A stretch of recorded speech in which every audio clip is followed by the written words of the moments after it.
చేద్దామా? వినపడుతుందా? ముఖ్యమంత్రిగా ఉన్నప్పుడు వైఎస్ఆర్ కాంగ్రెస్ పార్టీ అధికారంలో ఉన్నప్పుడు రైతులు ముఖ్యంగా వ్యవసాయానికి కూడా అత్యధికమైన ప్రాధాన్యత కూడా ఇవ్వడం జరిగింది. రైతాంగాన్ని ఆదుకోవాలని చెప్పేసి, అలాగే రైతు బాగుంటేనే అన్నదాత అనేది కూడా సుఖంగా ఉంటేనే దేశం కానీ రాష్ట్రం కానీ సంక్షేమంగా ఉంటుందని చెప్పేసి భావించి ఎప్పటికి కానీ అంటే రైతు వేసే విత్తనం దగ్గర నుంచి పంట అమ్ముకునే విక్రయం వరకు కూడా రైతాంగానికి కూడా అండగా ఉండేది గత ముఖ్యమంత్రి కూడా జగన్మోహన్ రెడ్డి గారు. అలాగే అనేకమైన చర్యలు కూడా చేపట్టడం జరిగింది. కానీ ఈరోజు ఈ రాష్ట్రంలో ఒక ఖరీఫ్ అంటే ఈ ప్రభుత్వం ఏర్పడిన తర్వాత చంద్రబాబు నాయుడు గారి నాయకత్వంలో ఒక ఖరీఫ్ కూడా పూర్తిగా కూడా అయిపోయింది. రైతుల పరిస్థితి అగమ్య గోచరంగా కూడా ఈ రాష్ట్రంలో కూడా తయారు కూడా అయింది. ఎందుకంటే ఈ ఖరీఫ్ అనేది కూడా అతివృష్టి అనావృష్టి అంటే వర్షాలు అనేది కూడా సకాలంలో రాలేదు. ఒక నెలలో ఎక్కువ వర్షాలు, జూన్లో ఎక్కువ వర్షాలు వచ్చాయి. జూలై ఆగస్టు చివరి వరకు కూడా వర్షాలే రాకోకుండా అంటే దాదాపుగా 55 రోజులు 58 రోజులు వర్షాలే రాకోకుండా కూడా పంట అంతా కూడా ఎండిపోయింది. తర్వాత ఇలాగ అతివృష్టి అనావృష్టి రెండు కలిసిన దానివల్ల పంట దిగుబడి లేదు. పెద్ద ఎత్తున రైతాంగం కూడా నష్టపోయింది కూడా ఈ రాష్ట్రం. మరీ ముఖ్యంగా అనంతపురం జిల్లాలో కూడా వ్యవసాయం పెద్ద ఎత్తున కూడా నష్టపోయారు. గతంలో అయినా కూడా జగన్మోహన్ రెడ్డి గారు ముఖ్యమంత్రిగా ఉన్నప్పుడు వెంటనే వారందరికీ కూడా ఎప్పటికప్పుడు కూడా నష్టపోతే ఇన్పుట్ సబ్సిడీ అనేది కూడా అందించడము, లేకపోతే ఇన్సూరెన్స్ ద్వారా అంటే బీమా ద్వారా కూడా పంటల బీమా ద్వారా కూడా వారిని ఆదుకోవడము, అదే కానీ రైతు భరోసా కేంద్రాలు బట్టి పండించిన పంట కూడా ఒక మద్దతు ధర కంటే కూడా ఎక్కువ వచ్చేటట్లు మద్దతు ధరతో కూడా కొనుక్కోవడము, ఇవన్నీ కూడా గతంలో ఏర్పాటు చేసేవాడు జగన్మోహన్ రెడ్డి గారు. కానీ ఈరోజు చంద్రబాబు నాయుడు గారు కేవలం మాటలకు మాత్రమే పరిమితమయ్యారు. ఈ ప్రభుత్వం, ఈ కూటమి ప్రభుత్వం, తెలుగుదేశం పార్టీ నాయకత్వంలోని ఈ కూటమి ప్రభుత్వం మాటలకు పరిమితమైంది, చేతల్లో ఎక్కడ కానీ చూపించలేదు. రైతుల పరిస్థితి అగమ్య గోచరంగా కూడా తయారైంది. ఏమి చేయాలో కూడా వారికి ఏ పరిస్థితులు కూడా లేదు. కనీసం ఇంత పెద్ద ఎత్తున ఈ సంవత్సరం అనంతపురం జిల్లాలో ఈ అతివృష్టి అనావృష్టి వలన పెద్ద ఎత్తున నష్టపోతే వారిని ఆదుకోవడానికి బీమా రాలేదు ఇంతవరకు కూడా. లేకుంటే ఎక్కడ కానీ ఇన్పుట్ సబ్సిడీ కూడా ఈ ప్రభుత్వం ఎక్కడ కానీ ఆ మాటే మాత్రమే ఎత్తడం లేదు. కనీసం ఇవన్నీ కూడా భవిష్యత్తులో వస్తాయంటే ఈ రిపోర్ట్స్ ఎందుకంటే పత్రికలన్నీ ఘోషించాయి.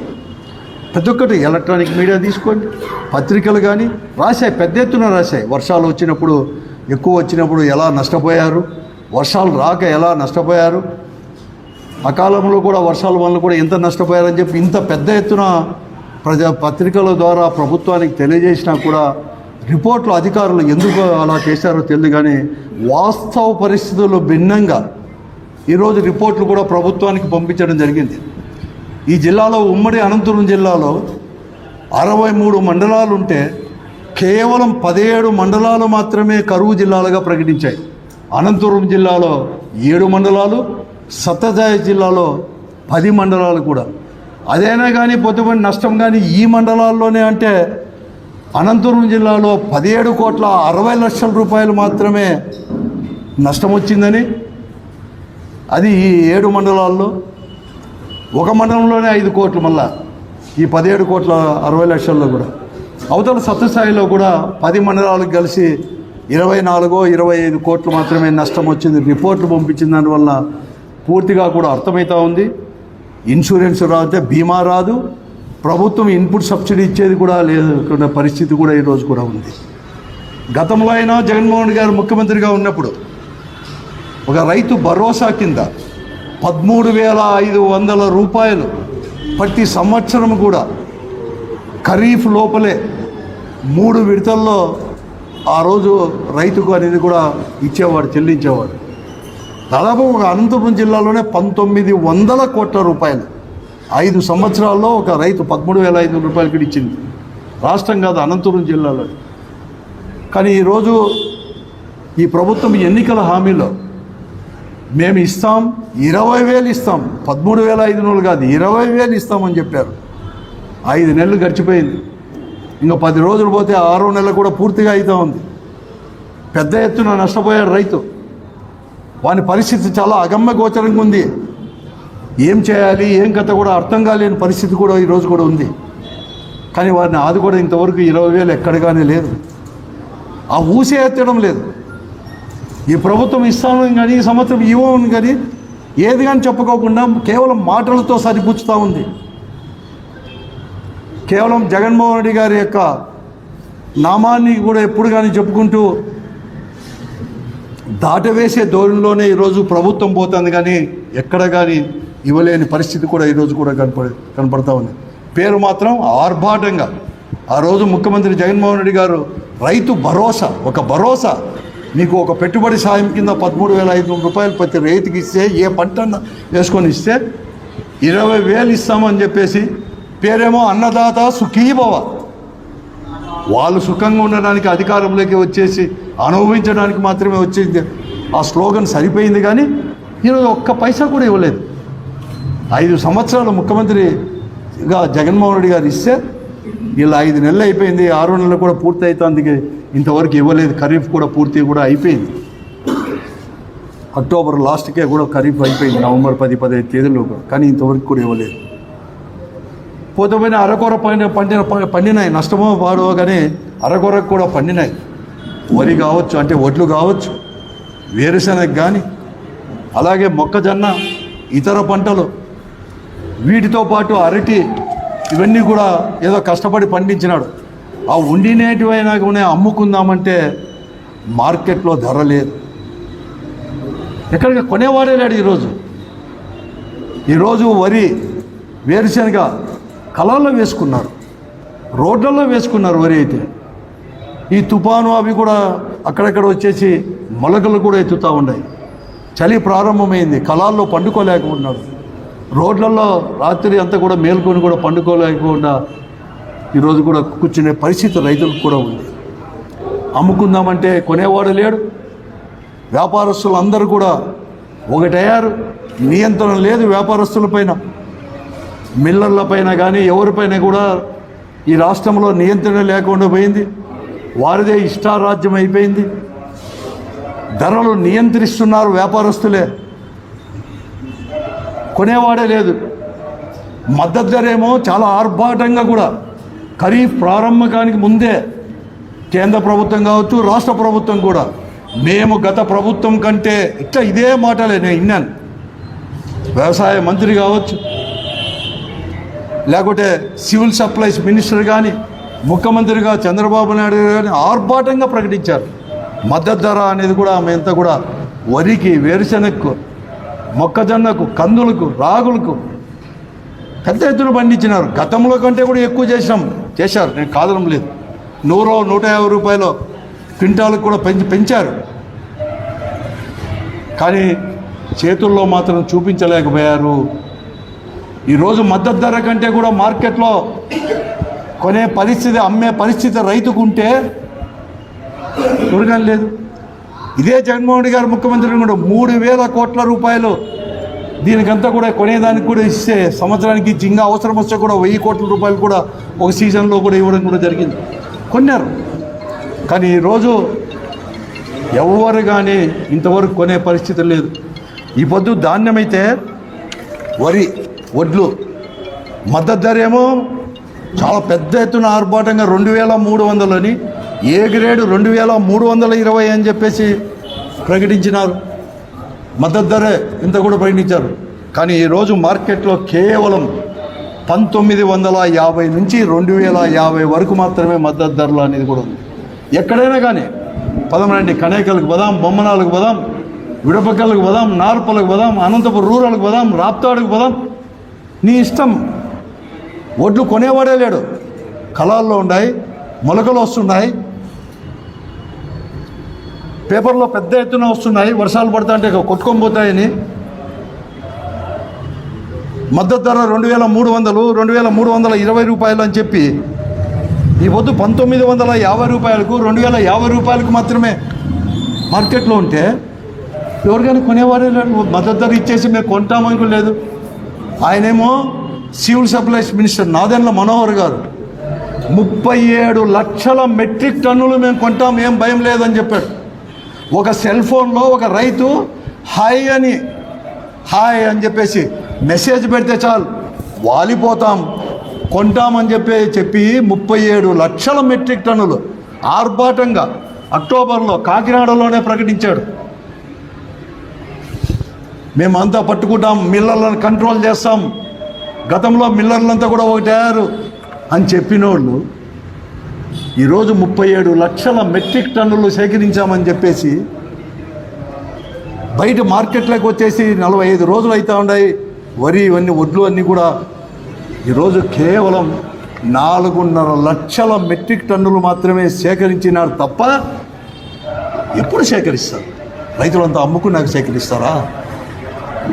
బ్లాక్ మార్కెట్ దారులంతా కూడా వాళ్ళంతా కూడా ఒకటి అయిపోయి ఎంత చేస్తా అంటే మీ మద్దతు వాళ్ళకేనా? ప్రచారానికి మాత్రమేనా మీ మాటలు? అదే పోయిన సంవత్సరం ఆన్ రికార్డ్ నేను చెప్పేది, ఈ పొద్దు 1950 2050 ఉండేది 2300 2320 మార్కెట్లో ఉండేది. ఆ రోజు మళ్ళీ కూడా మద్దతు ధర కూడా కేవలం అప్పుడు వచ్చేసి 2183 ప్రకటించినప్పుడే 2800 2300 2900 ఉంటే ఈరోజు కేవలం 1950కి 2000 రూపాయలకు ఉంటే కూడా ఎందుకు సేకరించలేదని చెప్పి నేను అడుగుతా ఉన్నాను.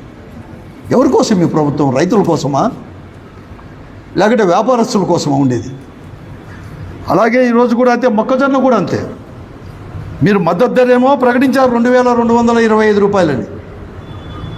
పోయిన సంవత్సరం 3200 3300 రూపాయలు మొక్కజొన్న క్వింటాల్ అనేది కూడా పోయిన సంవత్సరం ఇప్పటికి ఇటువంటి టైంలో ఉంటే, అంటే దిగుబడి వచ్చిన తర్వాత ఉంటే ఈరోజు కేవలం 2050 రూపాయలు మాత్రమే ఉంది. 2050. నేను నిన్న పోయినాను, కనేకలు పోయినా, బొమ్మనాలు పోయినా, మొన్న 3 రోజుల కింద నార్పలకు పోయాను. ఏడుస్తున్నారు రైతులు. ఏం అడిగేవారే లేరా? ఏం మీ పార్టీలంతా కూడా ఏదో చెప్పి అని కూడా ఈరోజు మమ్మల్ని అడుగుతూ ఉన్నారు. పోయిన సంవత్సరం ఏమి 3000 రూపాయలు పలకడమేమి మొక్కజొన్న, ఈ సంవత్సరం పంట వచ్చినాక ఇదేముంది? మీ మద్దతు ధర మీరు 2225 రూపాయలు ప్రకటించినప్పుడు ఎందుకు కొనకూడదు అని చెప్పి నేను అడుగుతా ఉన్నాను ప్రజల తరపున, రైతాంగం తరపున. ఇంకా వేరుశనగ రైతుని గురించి ఇంకా చెప్పాల్సిన అవసరమే లేదు. కష్టం ఉంది. అసలు ఒక వరి పంటకైతే ఎకరాకు 40,000 పైన ఖర్చు పెట్టాల్సి వస్తుంది పెట్టుబడే. ఇంకా వరికైతే, ఇది వేరుశనగకైతే అలాగే ఉంది.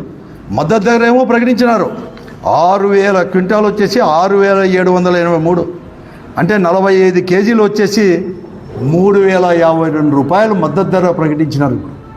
6780 రూపాయలు క్వింటాల్ అంటే 45 కేజీలు మన దగ్గర వాస్తవానికి 45 కేజీలు 3052 రూపాయలకు పోవాలి. కానీ ఈరోజు 18, 12 అనే రకం 1800కు పోతాము. 1800 మీరేమో 3050 రూపాయలు 52 రూపాయలు ప్రకటించి మద్దతు ధర 18, 12 అనే రకం 1800. K6 ట్యాగు అంటే ఇవి కొంచెం ఈటబుల్, అవన్నీ ఆయిల్వే, అవి అయితే 2400కు పోతాం. ఎక్కడ మీ మద్దతు ధర? 3052 ఎక్కడ? ఇది 1800, 2002, 2300 అంటే ఎక్కడ అంటారు కొనేవాళ్ళు. అది కూడా అడిగేవాళ్ళు లేడు. ఒక రైతు దగ్గర ఒక ప్రాంతాల్లో 45 కేజీలు బస్తా తీసుకుంటే కొన్ని ప్రాంతాల్లో 46, 47 తీసుకుంటున్నారు. ఎవరిగా నియంత్రించేవాళ్ళు లేడు. పోటీనే లేదు, తిరగలేదు. ఇంకా అరటి చూసామంటే ఇంకా దీనికి అయితే ఆయిల్ దీంట్లో అయితే ఎంత అన్యాయంగా ఉందంటే, ఎంత చిత్తశుద్ధి లేదు ఈ ప్రభుత్వానికంటే, మద్దతు ధర అని చెప్పి ప్రకటించి ఇంత పెద్ద ఎత్తున వారు కొనేది ఎక్కడంటారంటే అనంతపురం జిల్లాలో ఆయిల్ ఫెడ్ కొంటుందంట. ఆయిల్ ఫెడ్ అనేది కూడా ఈ జిల్లాలో అయితే ఏ 10 ఏళ్ల కిందటే మూసేసినాం. ఒక ఏదో గోడౌన్స్గా ఉపయోగించుకుంటున్నాడు తప్ప 10 సంవత్సరాలు 12 సంవత్సరాల కిందటే ఆయిల్ ఫెడ్ నాకు తెలిసేంత వరకు, మీకు అందరికి కూడా తెలుసు, ఏ 90నో 91లోనే మూసేశారు అనంతపురం జిల్లాలో. అటువంటిది ఈ జిల్లాలో ఆయిల్ ఫెడ్ ఉంటుందని ప్రకటిస్తారంటే, రాష్ట్రంలో ఆయిల్ ఫెడ్ అనేదే 3 సంవత్సరాలు అయింది క్లోజ్ చేసి. ఈ రాష్ట్రం విడిపోయిన తర్వాత 2016-17 నుంచి అసలు ఆయిల్ ఫెడ్డే లేదు. అందుకే గత సంవత్సరం జగన్మోహన్ గారు ముఖ్యమంత్రి ఏదని కానీ ఈ వేరుశెనగకు మార్కెట్ ద్వారా కొనుక్కుంటూ చేసేవాడు మద్దతు ధరించి. కానీ ఆయిల్ ఫెడ్ అన్నారంటే ఈ ప్రభుత్వం అనేది ఉందో లేదో, ఏం జరుగుతుందో తెలుసో తెద్దో వాళ్ళకు, వారి యొక్క చిత్తశుద్ధి అనేది ఈడే తెలిసిపోతుంది. కేవలం ఆర్భాటాలకు ప్రచారం చేసుకోవడానికి మాత్రమే ఈ మద్దతు ధర ప్రకటించారు తప్ప మరొకటి కాదని చెప్పేసి. ఇంకా హార్టికల్చర్ గురించి ఇంకా మళ్ళీ మాట్లాడాల్సిన పరిస్థితే లేదు. అరటి అయితే, ఎందుకంటే మన ప్రాంతంలో హార్టికల్చర్లో చీనా ఇవన్నీ తర్వాత అరటి ఇవన్నీ కూడా ఉండేది. గత సంవత్సరమే, మళ్ళీ నేను ఎక్కువ కూడా చెప్పను, గత సంవత్సరమే అరటి వచ్చేసి తొలి కొయ్య అంటారు. అంటే చెట్లు పెడతానే మొదటి సంవత్సరం, అంటే ఫస్ట్ సంవత్సరం వచ్చేదాన్ని తొలి కొయ్య అంటాం రైతు మేమంతా కూడా. ఇదైతే గత సంవత్సరంలో 25,000 నుంచి 28,000 ఒక టన్ అనేది కూడా ఉంటే ఈరోజు కేవలం 17,000 నుంచి 19,000 వరకు మాత్రమే ఉంది. దాదాపుగా 10-12,000 ఒక టన్నుకు వచ్చేసి డిఫరెన్స్ ఉంది. రెండోదైతే రెండవ కొయ్య అనేది అయితే గత సంవత్సరం 19,000 నుంచి 21,000 ఉంటే ఈ సంవత్సరం 12,000, 13,000 మాత్రమే అమ్ముతూ ఉంది. మేము కోవిడ్ లాంటి దాంట్లోపడే స్పెషల్ ట్రైన్ చేసి ఢిల్లీకి ఎందుకు మేము డైరెక్ట్గా ఇటువంటి పరిస్థితి ఉండి అటువంటి పరిస్థితి తీసుకుంటే వీళ్ళు ఆర్భాటంగా కలెక్టర్ గారు వీళ్ళందరూ కూడా మేమంతా చేస్తాం, మేము కూడా స్పెషల్ ట్రైన్స్ పెడతాం అని చెప్పారు. కానీ కనీసం గ్రామాల్లో ఏం జరుగుతుంది, రిపోర్ట్లు తయారు చేస్తే కూడా చిత్తశుద్ధి లేదా అంటున్నాను. రెవెన్యూ డిపార్ట్మెంట్కి కావచ్చు, అగ్రికల్చర్ డిపార్ట్మెంట్కి కానీ, హార్టికల్చర్ డిపార్ట్మెంట్కి కానీ ఇంత పెద్ద స్టాఫ్ ఉందే, కనీసం రిపోర్ట్లన్నా సరిగ్గా పంపలేరా? మండలాలు అట్లా చేసిరి, కరువు మండలాలుగా ప్రకటించేటప్పుడు నష్టం కూడా అట్లాగే క్యాల్కులేట్ చేసిరి. ఒక జిల్లాలో, అనంతపురం జిల్లాలో 17 కోట్ల 60 లక్షలు అంటే ఇంకో చోట 24 కోట్లు 25 కోట్లు రాసి అంతా కలిసి 33-34 కోట్ల రూపాయలు. ఈ జిల్లాకి ఎప్పటికి కానీ 800-600 ఇన్సూరెన్స్ తీసుకొచ్చాం. ఇన్పుట్ సబ్సిడీ కూడా రాజశేఖర్ గారు ఉన్నప్పుడు తీసుకొచ్చేసి 700-800 కోట్లు కూడా ఇవ్వడం జరిగింది. జగన్మోహన్ గారు ముఖ్యమంత్రి అయిన కూడా ఎప్పుడు ఏ నెలలో ఎంత నష్టం వస్తే హార్టికల్చర్ కావచ్చు, పంట కావచ్చు, అప్పటికప్పుడే ఒక రైతు భరోసా కింద కూడా 13,500 ఇచ్చేదే కాకుండా ఇచ్చేవారు. కానీ ఈరోజు ఆ ఊసే లేదు, ఆ మాట ఎత్తడం లేదు, ఎవరు మాట్లాడడం లేదు.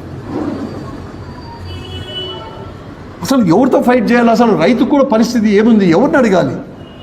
ప్రజాప్రతినిధులను అడుగుదామంటే ఎవరు అందుబాటులో లేరు, ఎవరు పట్టించుకునేవాడే లేరు. వారి లోకంలో వాళ్ళే ఉన్నారు. ఇంకా తీర్థయాత్రలను లేకుంటే ఇంకా సన్మానాలను అవే వాళ్ళ పరిస్థితి ఉంది. అక్కడ చూసామంటే చంద్రబాబు నాయుడు దగ్గర నుంచి, పవన్ కళ్యాణ్ దగ్గర నుంచి, భారతీయ జనతా పార్టీ అధ్యక్షురాలు పురంధేశ్వరి దగ్గర నుంచి వాళ్ళ నుంచి మంత్రులు అందరూ కూడా ఉత్తమ మాటలకు మాత్రమే పరిమితమైనారు, పెద్దవైనారు. కేవలం జగన్మోహన్ రెడ్డి గారిని దూషించడము, వ్యక్తిగతంగా మాట్లాడము, ఎవరైనా పత్రికలు రాస్తే దాని గురించి పట్టించుకోకపోవడము, మా ఇట్లా వాళ్ళు ప్రజలకు ఏమైనా ప్రజాప్రతినిధులకో ప్రభుత్వానికో ప్రజల తరపున విన్నవిస్తే దాడులు చేయడము, కేసులు పెట్టడము. మంచి చేయండి ప్రజల కంటే కూడా వాళ్ళ ధర్మం వాళ్ళు నిర్వర్తించండి ప్రభుత్వాన్ని అడిగితే కూడా మా పైన కేసులు పెట్టడమో, లేకుంటే వ్యక్తిగతంగా దూషించడమో, కుటుంబ సభ్యులు దూషించడమో,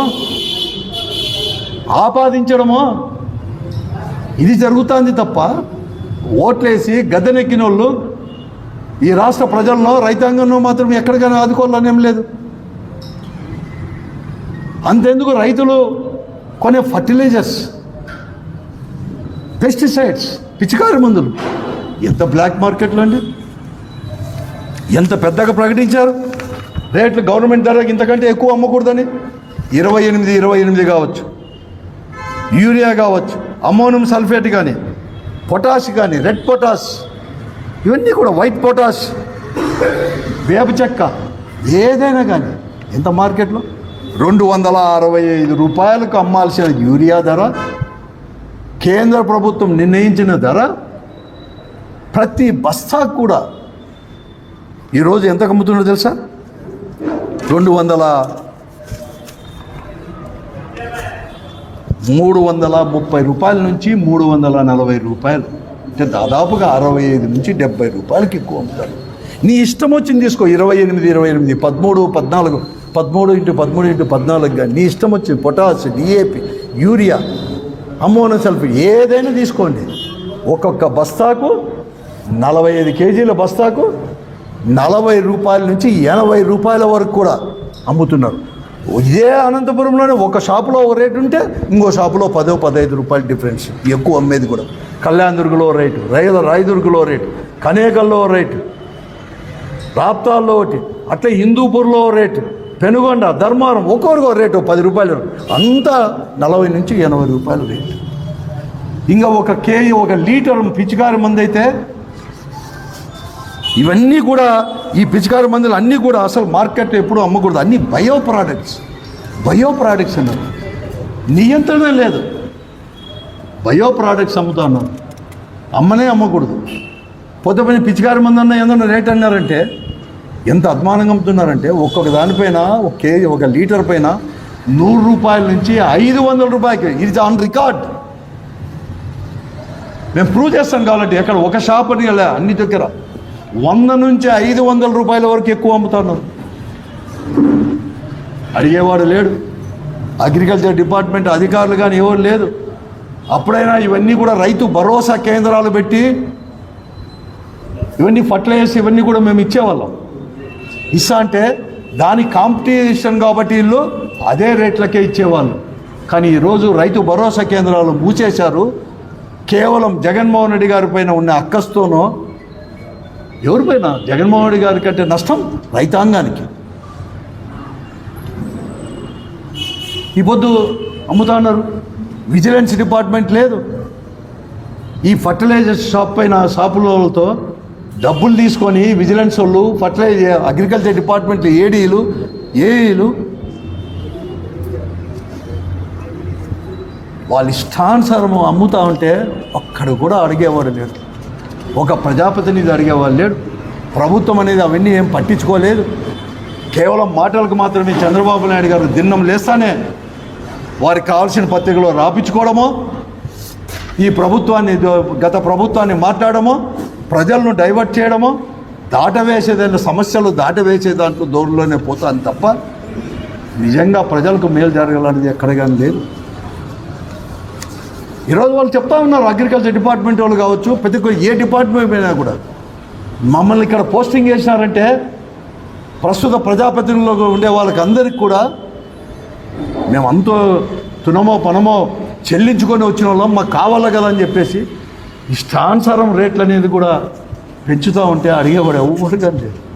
విజిలెన్స్ వాళ్ళు లేదు. అందరూ రైతు కుటుంబం నుంచి వచ్చిన వాళ్ళని చెప్తున్నారు. ఎమ్మెల్యేలు కానీ ఎంపీలు కానీ అందరూ కూడా టైం అంతా జగన్ను దూషించడానికి, మమ్మల్ని నియంత్రించడానికి, మీ ఇళ్ళ దగ్గరికి వస్తామని చెప్పడానికి చేస్తాం. ఏం చేస్తున్నారంటే ఇవన్నీ ఎవరు అడగరు. అడిగే వాళ్ళు నోరు మూపించాలని చూస్తూ ఉన్నారు. అసలు మాట్లాడాలంటే కూడా భయపడే పరిస్థితుల్లో ఈరోజు చేయాలని చెప్పి చూస్తున్నారు తప్ప ప్రజా సమస్యలు పట్టలేదు. అసలు ఈ జిల్లాలో ఎమ్మెల్యే కాదు, రాష్ట్రంలోని ఎమ్మెల్యే అంతా కూడా 4 దానిలపైన కాన్సన్ట్రేషన్. ఇసుక అమ్ముకుందామా, మట్టి అమ్ముకుందామా, మద్యం అమ్ముకుందామా, ఎంత రేటు పెడితే ఎంత వస్తుంది లాభము, కడకు బూడిద కూడా అమ్ముకుంటే కూడా డబ్బులు వస్తాయని చెప్పేసి ప్రజాప్రతినిధులు కూడా కొట్టాడుతున్నారు. మద్యం షాపులకు కొట్టాడుతున్నారు. బూడిద అమ్ముకోవడానికి కొట్టాడుతున్నారు. మట్టి అమ్ముకోవడానికి కొట్టాడుతున్నారు. మా ఏరియాలోకి రావద్దు, మా జ్యూరిడిక్షన్లోకి రావద్దు అంటున్నారు. ఇంత సిగ్గుచేట అంటున్నాను. ప్రజాప్రతినిధి చెప్పుకోవడానికే సిగ్గుపడుతున్నారు ఈరోజు కూడా. ముఖ్యమంత్రి ఏం చేస్తున్నాడు ఇక్కడ? నువ్వు గతాన్ని గురించి కాదు, ఇప్పుడు నమ్మకంతో నీకు ఇచ్చారు అధికారం. నువ్వేం చేస్తున్నావు? మమ్మల్ని విమర్శించడానికి మాత్రమేనా? గత ప్రభుత్వాన్ని విమర్శించడానికి మాత్రమే పరిమితమైంది. మీ వాళ్ళు నియంత్రించలేవా? ఎవరో ఎప్పుడో 2 ఏళ్ల కిందట 3 ఏళ్ల కిందట మీ వాళ్ళు పెట్టారు సోషల్ మీడియాలో, వీళ్ళు పెట్టారని చెప్పి వాళ్ళని జైల్లోకి వేసేవాళ్ళు. ప్రస్తుతానికి మీ వాళ్ళు బ్లాక్ మార్కెటింగ్ అయితే మీ ఇసుక నుంచి బూడిద వరకు, మట్టి వరకు, మద్యం వరకు అమ్ముకుంటున్నారే. వాళ్ళపైన నువ్వు పీడీ యాక్ట్లు పెట్టలేవా? వాళ్ళని బెదిరించలేవా? ఇట్లా వాళ్ళకా నువ్వు ఇచ్చింది? ఇట్లా వల్ల నువ్వు ప్రజాప్రతినిధులు చేసింది మీ పార్టీ, 3 పార్టీలు కలిసి. మీరా మాట్లాడేది?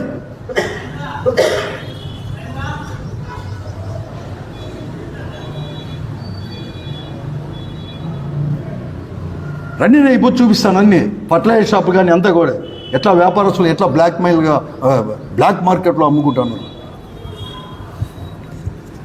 మద్దతు ధర ప్రకటించండి. అంతేకాదు ఈరోజు అంతా కూడా చెప్తున్నారు, ఈరోజు రాయలసీమకు వచ్చి కృష్ణా జలాలు తీసుకొచ్చేసామని చెప్పి ఆర్భాటం చేసిన వాళ్ళు. ఆ రోజు జగన్మోహన్ రెడ్డి గారు మేము ఎప్పుడో చెప్పాం 3850కి కృష్ణా జలాలు ఆ రోజు రాజశేఖర రెడ్డి గారు తీసుకొని రావాలని చెప్పేసి 40 టీఎంసీలు తీసుకొని రావాలంటే ఎక్కడో లోపం జరిగి 2200 క్యూసెక్లు మాత్రమే వస్తూ ఉంది. దాన్ని 10,000కి చేయమంటే 6200 క్యూసెక్లకు చేసి 2020లో 2022లో టెండర్లు పిలిచి ఒకటి మెగా కంపెనీకి ఒక ప్యాకేజు, ఇంకో ప్యాకేజ్ వచ్చేసి ఎవరికో ఖమ్మంకి ఎవరికో శ్రీనివాసరెడ్డికి ఇచ్చి పనులు ప్రారంభిస్తా అంటే ఈ ప్రభుత్వం వచ్చిన తర్వాత టెండర్లను క్యాన్సిల్ చేసి వాళ్ళు పనులు ప్రారంభించే సమయంలో దాన్ని క్యాన్సిల్ చేసి అలా 3850కే మళ్ళా కూడా తిరిగి తోగుతామంటారు, పనులు ప్రారంభిస్తామని చెప్పి చెప్తున్నారు. తీవ్రమైన అన్యాయం చేసినట్లయితుంది ఈ జిల్లాకు కానీ రాయలసీమకు ముఖ్యంగా.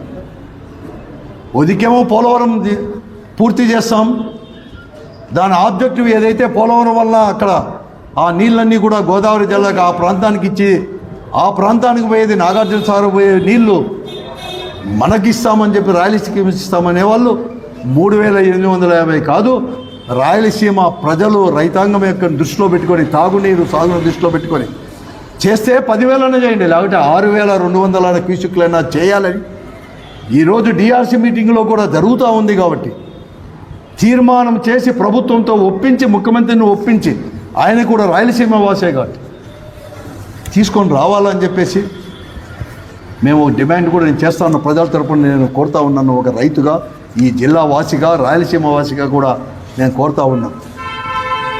ఇవే కాదు, రైతులను కూడా ఆదుకోవాలని చెప్పి నేను అడుగుతున్నాను. కొనండి వెంటనే మద్దతు ధర ప్రకటించి, వడ్లకు కావచ్చు, వరికి కావచ్చు. ఎందుకంటే కనేకల్ కూడా వస్తున్నాడు, అదే బొమ్మనాలు కనేకల్లో రాయదుర్గ నియోజకవర్గం ఇది. రేపు వస్తున్నాడు ముఖ్యమంత్రి గారు 30 తేదీ అనుకుంటున్నాను. రైతులతోనే అడగమని చెప్పండి, కావాలంటే మద్దతు ధర ఇచ్చేసాను వెంటనే కొని ఆ రేటు పెంచేటట్లు కూడా చేయాలని చెప్పేసి నేను కోరుతా ఉన్నాను. ఇదే కాదు, నేను పెద్ద ఎత్తున నేను కోరుతా ఉన్నాను. మీ హానీమూన్ పీరియడ్ అయిపోయింది, 6 నెలలు కూడా పూర్తిగా వస్తుంది. మీరు ఇచ్చిన హామీలు సూపర్ 6 విద్యార్థులకు కావచ్చు, ఉన్నత విద్య అభ్యసించే వాళ్ళకి అందరికీ కూడా కావచ్చు, అమ్మఒడి అంటే ఇప్పుడు తల్లికి వందనం, ఇవన్నీ కూడా వెంటనే కూడా ఇవ్వాలి. ఎందుకంటే ఇవి మీరు కొత్తగా పెట్టినవి కాదు, మీరు అన్నీ హామీ ఇచ్చేటివే. గత 5 సంవత్సరాల నుంచి పేరు మీరు మార్చిండొచ్చు, అమ్మఒడిది తల్లికి వందనమనో పెన్షన్ పేరు ఇవన్నీ కూడా మార్చిండొచ్చు, అంతే రైతుకి ఇచ్చేటివన్నీ. కానీ ఇవన్నీ కూడా గతంలో జగన్మోహన్ రెడ్డి గారు ముఖ్యమంత్రిగా ఉన్నప్పుడు, వైఎస్ఆర్ కాంగ్రెస్ పార్టీ అధికారంలో ఉన్నప్పుడు ప్రతి నెల కూడా చెప్పిన డేట్లకి ఇచ్చే పథకాలే. మీరు ఆ రోజు ఎన్నికల సమయంలో చెప్పారు. గతంలో జగన్మోహన్ రెడ్డి గారు 14 లక్షల కోట్ల రూపాయలు అప్పు చేశాడని చెప్పేసి, మేము అంత తెలిసినా కూడా మీరు ఒక మాట హామీ ఇచ్చారు ప్రజలకు, మేము సంపద సృష్టించి అన్ని హామీలు పేరు మార్చి ఇవన్నీ కూడా సూపర్ 6 కూడా ఇస్తామని కూడా చెప్పడం జరిగింది. కానీ ఈరోజు అప్పుల సాగు చూపించి 14 లక్షల కోట్లు కాదు, 6,48,000 లక్షల రూపాయలు మాత్రమే అప్పు ఉన్నాయని చెబుతూనే, అంటే సగం మాత్రమే అప్పులు చెప్తూ, మీరు అన్ని 14 లక్షల కోట్ల అప్పులు ఉన్నప్పుడే మీరు ఇచ్చిన హామీలు 6 లక్షల కోట్లు మాత్రమే గత ప్రభుత్వం అప్పు చేసిందని మీరే బడ్జెట్లో రూపొందించి ప్రజెంటేషన్లు ఇచ్చినప్పుడు సులభంగా మీరు అవన్నీ కూడా అమలుపరచవచ్చు. నేను ప్రజానికానికి ప్రజలకందరికీ నేను విజ్ఞప్తి చేస్తున్నాను, ఈ రాష్ట్ర ప్రజలకు, అనంతపురం జిల్లాతో పాటు. ఈ ప్రభుత్వము ఇలాగే చెప్తే చంద్రబాబు నాయుడు గారికి అలవాటు, మాటలకు పరిమితమై కాలాన్ని వెలిపిస్తూ పోతాడు. 14 నుంచి 19 వరకు కూడా ఈ రాష్ట్రం విడిపోయిందని చెప్పేసి ఒక్క హామీ కూడా అమలుపరచలేకపోయారు. మహిళలకు ఇచ్చిన హామీ, రైతులకు ఇచ్చిన హామీ, ఎవరికి కానీ ఒక్క హామీ కూడా, పెన్షనర్లకు ఇచ్చిన హామీ ఏది కానీ అమలుపరచలేకపోయాడు. 2019లో హామీలు ఇచ్చి మళ్ళా గత ప్రభుత్వంలో అప్పు చేసిందని చెప్పేసి కాలం వెలదీసేదానికంటే ఇప్పుడు 5 నెలలే కాదు కదా, 5 సంవత్సరాలు అయిపోయినా కూడా అమలుపరిచే పరిస్థితి ఇలాగే ఉంటే ఈ ప్రభుత్వాన్ని మెడలు వంచి హామీలు అమలుపరుచుకోవడానికి ప్రజలు సన్నిధం కావాలి. మనం ఇంట్లో కూర్చుంటే కాదు, ఇంకా బయటికి రావాలి, అడిగి మనం చేసుకోవాలి, మనం మనల్ని కాపాడుకోవాలి. ఈ ప్రభుత్వం పైన, ఈ కూటమి ప్రభుత్వం పైన కేంద్రంలో వాళ్ళే ఉన్నారు, రాష్ట్రంలో కూడా ఉన్నారు అని చెప్పేసి నేను కోరుతాను. అంతేకాదు ఈరోజు డిఆర్సీ మీటింగ్లో కావచ్చు, వీళ్ళందరిపై కూడా ముఖ్యమంత్రి ఎల్లుండి ఇక్కడికి వస్తున్నాడు కాబట్టి ఆయన్ని అడిగి మద్దతు ధర విషయంలో కానీ, మార్కెట్ చేసే ధర కానీ, ఈ బ్లాక్ మార్కెట్లను అందరినీ కూడా నియంత్రించే దాంట్లో కానీ ఇవన్నీ కూడా చేయాల్సిన అవసరం కూడా ఉంది అని చెప్పేసి డిమాండ్.